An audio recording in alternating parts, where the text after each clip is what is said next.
Ready? Okay, this is 204 voice class, and this is not counted, but we'll be reading between probably 180 and 210. I would like to go up and down. It's 3 attorneys and a court. So I am plaintiff counsel, Mr. Carcione. I am defense 1, Mr. Kaneko. I am the court. I am attorney for defense, Mr. Hamavici. Close enough. Hamavici. Okay, so obviously we're in all colloquy. And we're going to start with the court. The court for the record. Okay, Roscoe versus Ford. Good morning, Your Honor. Joe Carcione on behalf of Roscoe and Paula Walker. Good morning. Good morning. Where's Johnson? Who's Johnson? Oh, There isn't a Johnson. good morning, Your Honor. Yeah. Mr. Kaneko? Yes. Yes. Do you remember me? I remember your face and the name isn't coming to me. Okay, Randy Hamavici for Ford. I was here once before. I'm sorry. We have other attorneys here piping in at the beginning. I think it's just on that first I page. do too. I think I it's just just that skipped first her. page. So Yeah. let's go ahead and start out on line 20. Okay, Mr. Carcione. Here we go. You were, Your Honor, for a week, and we crossed paths 2-3 times. You guys couldn't agree if you both wanted the same result on us to Pete. Okay, so I will tell you honestly, I tried to construct a tentative ruling that gives you some wiggle room. It isn't rocket science, Mr. Carcione. You, a good lawyer, could have come up with an amended disclosure in 5 minutes, and Mr. Kaneko would be back in here complaining about your amended disclosure. But you didn't, and it's been 4 months. Can I address that? Absolutely. You might as well know what the court's thinking. I appreciate that. And besides which, you're all going to be in front of a referee, if I understand it, on the 17th. On your motion to make them pare down their list. Same motion, Your Honor. Same motion. Okay, go ahead. Okay, and I see the court's order, and I do see the court's imposition of sanctions on both parties. I see the $900 against the plaintiff for failure to comply with the court order, and I see the $500 against the defendant for coming here instead of going to the discovery referee. And I understand the rationale behind both of them. Let me hit the first one, because I think the interrelationship of the two, we're about to make a bigger mess out of this if we don't watch out. The court order by Judge Hawley was January 23rd. Yeah.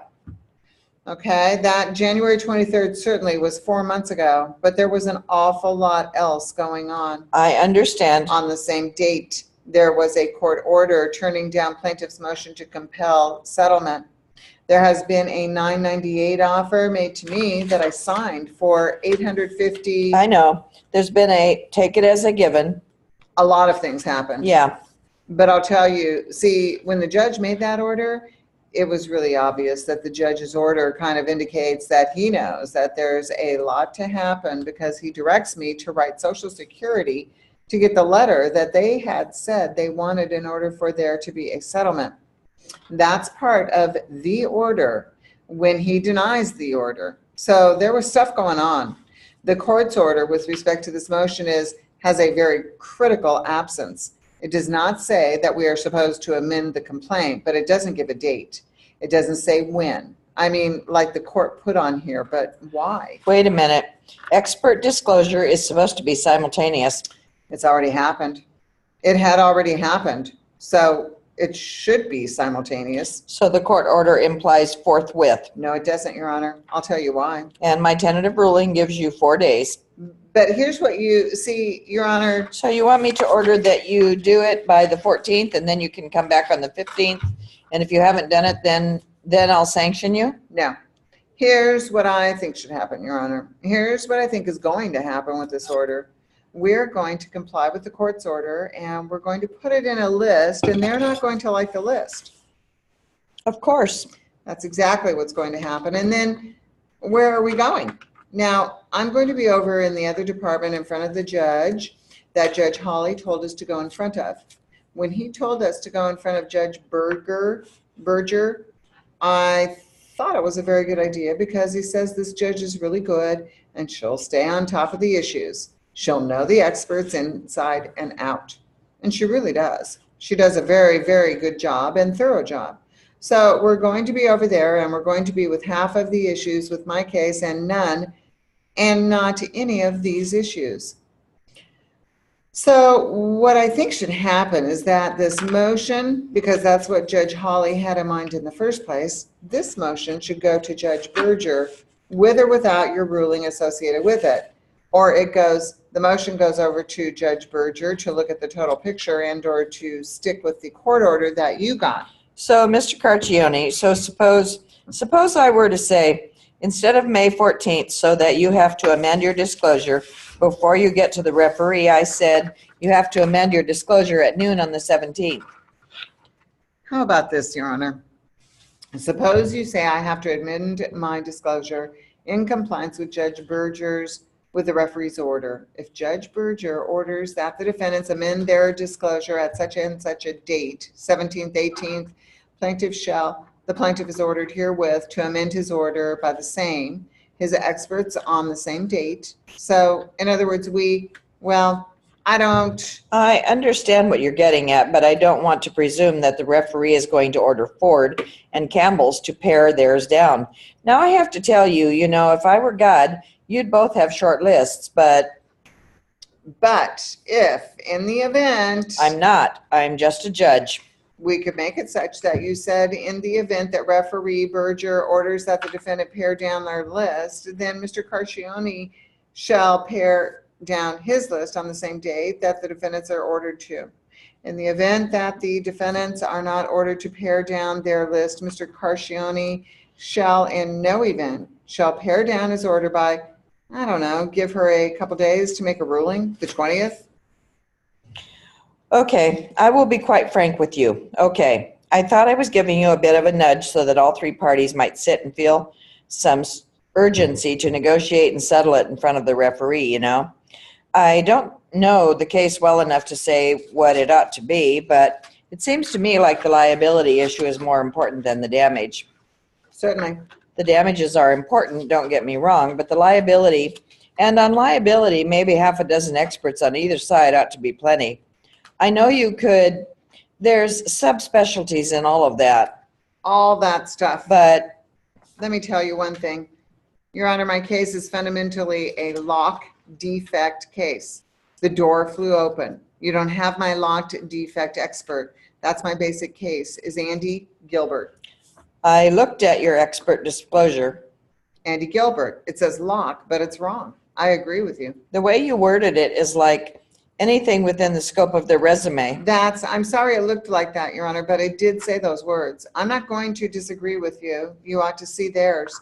But at the same time, Your Honor, there's no act of reconstruction expert, and I have no biochemist, and I have no expert on my defects. So you can see, I don't think the court was trying to gut my case, but I have no case left if that list worked. And I'm sure that the court did not intend that to happen. No, but I figured if you can't pick, then I've got to.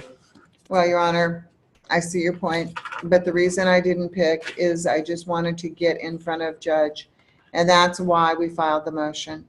Your question about mutual, in the motion says mutual disclosure. We've written to them letters that say that. Let me hear from Ford for a minute. You got a deal, Your Honor. Okay. Thank you, Your Honor. Naoki Kaneko for Ford. Your Honor, we're only here to object to the court's sanctions against Ford.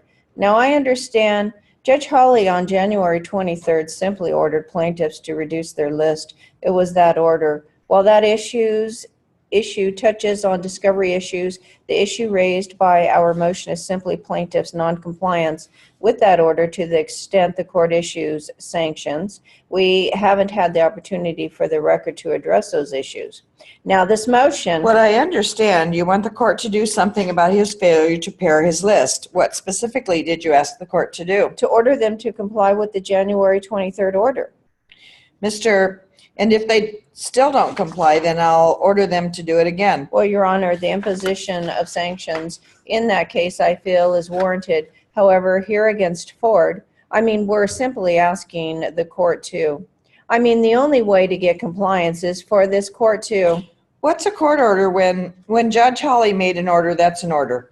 In effect, you're saying we had to come back to court because He violated the order, and we want you to tell him, damn it, the court means it. Well, I understand Your Honor's reasoning there to the extent we should have gone to Phyllis Berger. I mean, I agree, Your Honor.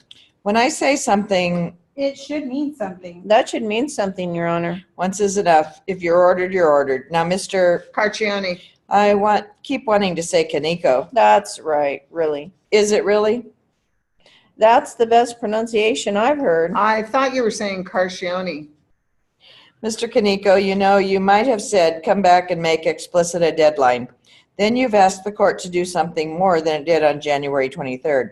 If you're just coming to court and say, repeat your order of January 23rd, then you've wasted my time. I understand that, Your Honor, but we've given them multiple letters and multiple deadlines to comply. I understand your frustration. That's why I'm zinging him. But to the extent you're imposing sanctions against Ford, Your Honor, because we should have gone to Ms. Berger. One thing I should add, we have never been in front of her yet. She hasn't even certified that she's consented to being the referee in this case. Under California Rule of Court 3.924, before any referee can serve, they've got to certify in writing that they consent to the appointment. There's 27 file jackets. I'm not looking through this file to find out if it's in there. That's supposed to be filed with the court, Your Honor. That hasn't been done. To the extent at the time we filed this motion, no issue has been brought before Mr. Berger until plaintiff filed a subsequent motion. But in order for compliance, they basically refused. Unless we've arbitrarily agreed to comply with our experts, his relief shouldn't even apply to us. If we want to talk about our experts, Your Honor, they've got 70, we've got 13, and we're prepared, if Your Honor wants to hear, to discuss why each of those experts is relevant to this case. No, I don't. That's for another day. That's what counsel has said. They're not going to comply until this court. I mean, Judge Hawley already agreed once, and you've already agreed once or twice. I take your point, but I may have to concede your point on the appointment of the referee. I don't. But I'm a very practical person. At least I try to be. The problem here is Mr. Carcione is clever enough to have sent you something that complied with the order, which you won't like any more than you like the first one, really, you know. And I think I have to be careful about this. In a general way, I will say that mutual orders about limitations of experts sounds like a good idea. Whether your list ought to be pared down or not, I express no opinion. Whether Mr. Carcione's list, it says one expert per subject area. I don't express any opinion about how many areas you could parse this into, you know. So, and the reason I'm taking a few minutes now and mediating, whether you realize it or not, that's what I'm doing, is trying to come up with a result here that moves the case along and avoids. I'm not going to avoid everything in the future, every dispute, but minimizes the amount of effort you've got to put out to settle this expert issue in front of the referee. So Her submission date is the 17th, Your Honor. She has accepted the motion, and she has a submission date for everything on the 17th. So here's what I'm going to do. On the tentative, I'm going to adopt it, except we're going to, and Madam Clerk, I'll make the notes on here, okay? On the typed copy here and save you the trouble. I'm going to strike the dollar sanction to Ford. I could probably construct something under 177.5 where you waited 4 months to tell the court your order wasn't clear. Your Honor, I can address that also. No. It's okay. And instead of May 14th at 4 p.m., I'm going to put May 17th at 5 p.m. or then I've got written stipulation or as ordered by the referee. In other words, I'm going to send to her the timing of his pared down list in the absence of her acting the 17th at 5 p.m. Okay, Your Honor. May I say something? Oh, sure. We do have a logistical issue. There isn't a hearing place and time in front of Phyllis Berger. We have this issue that she has not accepted this case, and I'm pointing this out only because the 17th is next week. We don't have any place to go other than here. It's a submission. That's the submission date. She has that as the submission date. We haven't received any notice of that, Your Honor. She has not communicated with anyone in this case. She has not certified she's accepted the case. All right. We're going to take a recess. Get Phyllis on the line. I'm going to call my office and see what I'm hearing about this. Back on the record. We didn't get a hold of Ms. Berger, so I'm just going to make that amendment to the order that instead of May 14th at 4 p.m., it's May 17th at 5 p.m., or as referee Berger otherwise orders, or there is a written stipulation and then it continues. One last thing, Your Honor. In the event that they have a motion relative to my expert list, can they abide by the court order which says that for other, because the judge's order was for further discovery and expert issues, we're supposed to go to Phyllis Berger, so she can, otherwise we're going to get, sooner or later, we'll get a hold of Ms. Berger, get a written consent. right, but I don't want to be me going to Berger and them going to here. What a mess. So you want me to say, damn it, I mean it? Damn it, I mean it, because you took the $400 back. If you look at the docket motion in front of Judge Berger and the motion with the court, on one hand, they want to go to Berger for issues, and we're here for other issues. You're really misrepresenting the status of the situation. We are trying to get this to Ms. Berger for discovery and expert issues pursuant to the handwritten portion of the order by Judge Hawley.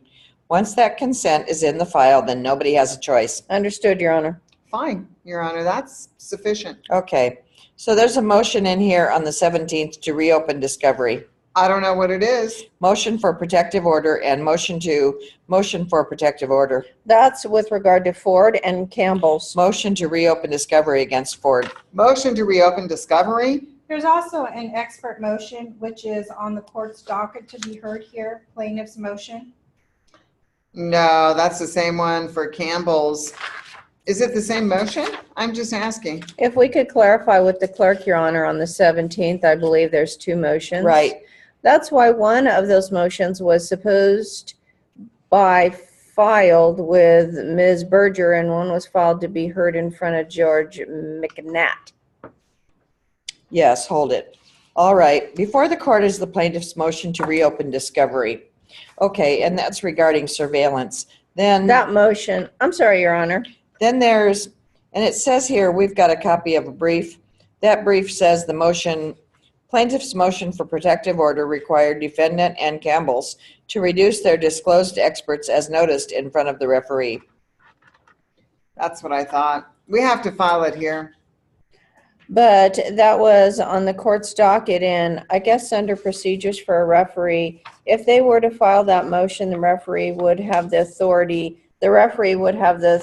to set a hearing date. That's the kind of issue that we've been faced with, Your Honor. We haven't gotten, in addition to this certification that I referred to earlier, Ms. Berger is also supposed to certify a contact info for logistics when we have hearings or whatnot. We haven't received any of that motion. We notice a motion like you do any motion. You know, if you folks, That's not how it works. including Campbell's, want to stipulate to advance all those motions and hear them in front of me tomorrow morning, I'll be happy to take care of it. Can't possibly do it, Your Honor. If that sounds a little bit ominous, it's because my tolerance for ambiguity and disagreement is low. I see your point, Your Honor. Your Honor, if Ms. Berger is available on the 17th, then we're fine sticking to that schedule. I think what Ms. Berger does is she issues rulings, and then with the rulings, anybody contests it. If anybody contests it, then she has a hearing. That's what she does. I'm anticipating by close of business today, her written consent will be on file. So my order is, no, I can't make an order. I mean, the order on today's motion I've made. You've already made, Your Honor. But on these others, you can anticipate a similar ruling for sanctions. No, I guess I can't do that. We're going to refer it to the referee. Just to clarify, Your Honor, are you referring to the motion to reopen discovery? The motions that are on file. Yeah, but let me take a minute since both you two are here. I've read the briefs. This is by way of settlement conference on the motion. All right, so I'm going to make a suggestion to both of you. You both agree that as to surveillance, other than the 2007 tape, that there should be the same order that Campbell's got. That's what you say? Yeah. I don't know how familiar you are with your brief. Yeah, that's right, to the extent we're not trying to surprise them. Okay. The point of disagreement is, as I understand it, with respect to 2007 tapes, you don't think you should get that same order and have discovery reopened because plaintiffs had plenty of time. First argument, they've had plenty of time to do the discovery on the 2007 tape. Why would they need to reopen? You know, this is just an excuse to hash this around some more. And number two, we're going to do the deposits of two guys anyway that really took it, and we weren't responsible for it. We just got it by way of subpoena the way you did. You know, let's make some sense. I think so. You know, unless you've got some particular question that you want to ask them about their agency or with respect to the production of the tape, the making of those tapes, what's the point? Your Honor, everybody knows what's in that motion except me. They know what's in their papers. The court knows. And I don't know what my papers say because I have nothing to do with writing them. Well, if they'll stipulate to apply that order of January 23rd regarding surveillance to any surveillance other than that represented by the 2007 tape, at least we can put that behind us. We can. We told them we would do that, and what that order required was... You're stipulating to that. I want to make sure we're on the same page. The order required that if there were surveillance, we were going to go use evidence that was on the 2007 tape, that we had to disclose that to the plaintiff within 20 days. 20 days after the latter of the deposition of the plaintiff or his wife, then discovery would reopen. That's the deadline for you to announce whether you're going to use other surveillance. And if you do announce it, then discovery reopens. Agreed. We agree to that and ask them to take that motion off calendar. That's true. That's all I've asked from my papers. No, no, no. That's half of what you asked. Take that half. If I asked for that, Your Honor, I'm taking it. So let's put that on the record, and I think we already just did that, I think. you got it. So the court accepts that stipulation. So then the issue is narrowed to whether it should be reopened as to the 2007 tape. What's the discovery on 2007 tape? Is that what you're talking about? Now, we had one of those depositions, I can tell you. So think hard about whether you really need to reopen. Well, I'll tell you what happened when we had that deposition. The investigator just got an email, and the email just told the investigator this wouldn't be part of the papers. I did the deposition in San Diego last week, and the email just told her to go out and do the surveillance of this person and said it was a hot case. And hot case meant that the prior surveillance, that he had figured out that he was being watched. That's the first time I heard of there being any prior surveillance. And the person who did the taping doesn't even know who did the taping and doesn't know who did the editing of her report. She sends a report in. So Okay, we're going to do this last segment. It's like a page and a half for readback. So that was 21 minutes. So we can slow it down a little bit now. okay. And let's start, and this will be for readback. So line 27 with the court, please. The court for the record. So don't you want to ask to reopen as to Campbell's? Campbell's didn't do that either. It was workers' compensation. So workers' compensation did it. It's a third party. So what we've done, this is why discovery doesn't need to be reopened, is we've gone out and noticed the deposition of the people responsible for taking the video. It had nothing to do with Ford Motor Company. It had nothing to do with Campbell's. I don't see where you're going. It's just the people who did the photographs.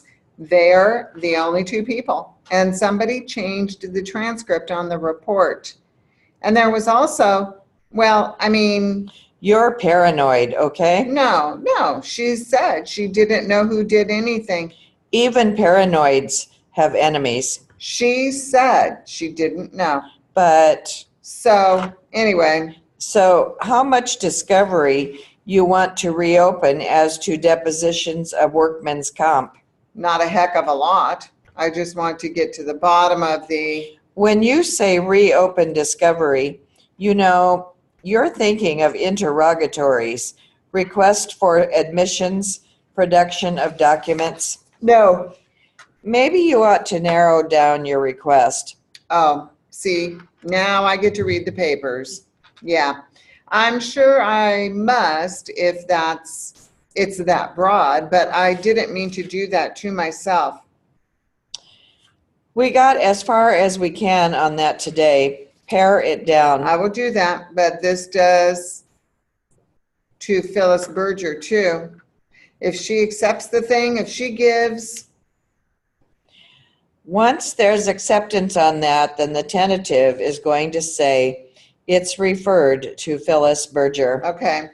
Your Honor, I think we did it, and I appreciate it, and I'm jealous of Italy. Yeah, but I got to fly into Munich first. Let's see. Okay, we've changed transcripts now, think we're and the this is same. going to be a deposition transcript. 5 minutes of warm-up is all we're going to be doing. And let's read it 15s, please. I am Mr. Stone for the plaintiff. I am Mr. Hayes for defense 1. I am the court. I'm attorney for defense 2, Mr. Hill. Mr. Stone starts reading in 15s No, on, there's a witness. on the record. Is there a witness? Yeah, Yes. there's a witness. There's Oh, no court. sorry. Oh, that's what's happening. Oh, Yeah, there is no court. Weird. You, no. Yes. Okay. I'm defense 1.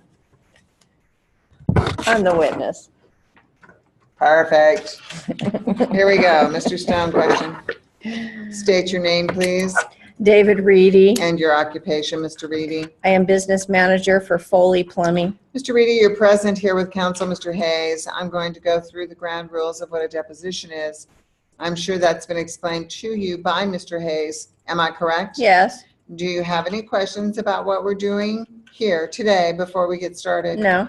Your name has come up in this case. Apparently, your company did some work at an apartment building at 4045 Williams in Eureka involving a replacement of a gas line in February of 1989. I've been provided by your attorney with a copy of your job work order. It's been marked as Plaintiff's 1. Are you familiar with this document? Yes. Did you prepare this document? Is this your writing on it? Why don't you take a look at it? Yeah, my writing is the material used and the time. The address and such is by Leo Darden. For the record, he's also present with us today. Is he the same gentleman that's present with us today? No, that would be Leo's his father. Can you tell me who actually physically had any involvement with this job, was out there working on the job? Myself and Todd Sully. Did Mr. Leo Darden have anything to do with? No, How about his son? no. So it was you and Mr. Sully that did the actual construction and work, whatever replacement work that was performed. Uh-huh. You have to say yes or no instead of uh-huh. Yes. Thank you. Do you know who contacted your company and asked for this job? No. As I'm sure you're aware, we're here today talking about a rut that is in the lawn of this property that we allege caused my client to fall in October of the same year. You looked at some photographs. You have 4 before you there, and I've marked copies of those photographs as exhibits to the deposition. Looking at those photographs, can you correlate or use the diagram if you need to, that the dark green area in those photographs is the rut that we're talking about in this case? The indented section that your counsel is pointing to. You're talking about something that looks to be about 18 inches wide or so with a little larger green area. Is that what you're saying? What I'm looking at is Mr. Aspen's diagram. The red part is a little narrower. The one part is 18 inches from the curb. The other part is 33 inches from the curb. It extends about 9 feet. So assuming everything that I'm saying is accurate, do those photographs show the area that's depicted in the diagram?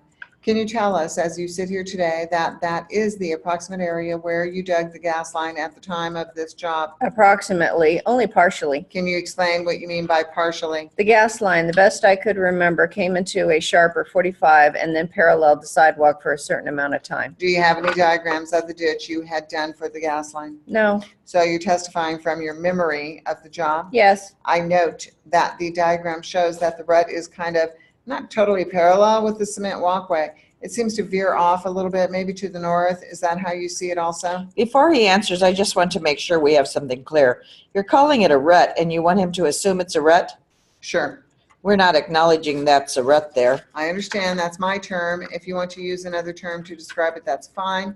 But just for purposes of the deposition, I'm not assuming that he agrees that it's a rut. Okay. Can I suggest we just call it the dark green grass area? That's about 5 words less. That's my term. I understand, and I'm not going to argue later on that he agreed it was a rut because he answered my questions. Okay. And after I interrupted and all, I forgot what the question was. So did I. Let me just try to clarify it. The diagram seems to indicate the rut that we're talking about, the area in the lawn, is not totally parallel with the walkway, correct? And your recollection was that the ditch he dug was parallel with the walkway. I don't think that's what he said. Well, let me ask him to clarify it then. That's what I understood him to say. The gas line partially is parallel with the sidewalk, the way I remember it. I think to the best of my memory, we came to the crawl hole that you could see in the corner of the picture. Let's look at it has number 8 on the back. That's from a different depot. That's plaintiff's 5. Right. Seems to me that we came from the crawl hole at 45-degree angle and then paralleled the sidewalk and then under the building. Could we maybe have him diagram that on a piece of paper, because it's going to be real vague otherwise? I wouldn't have any problem with him marking on the exhibit if you gentlemen don't. As long as we have an understanding that he's not an artist, that it's not to scale, Certainly. that it's just based on an approximate memory of what transpired several years ago. If that is agreed upon and you're comfortable drawing it, go ahead. Sure. Do you want to sketch to your best recollection? Why don't you think about it for a moment? This. Stop. Wait a Okay, that's where we're going to start the 12-minute 200 takes. So that's the end of this recording.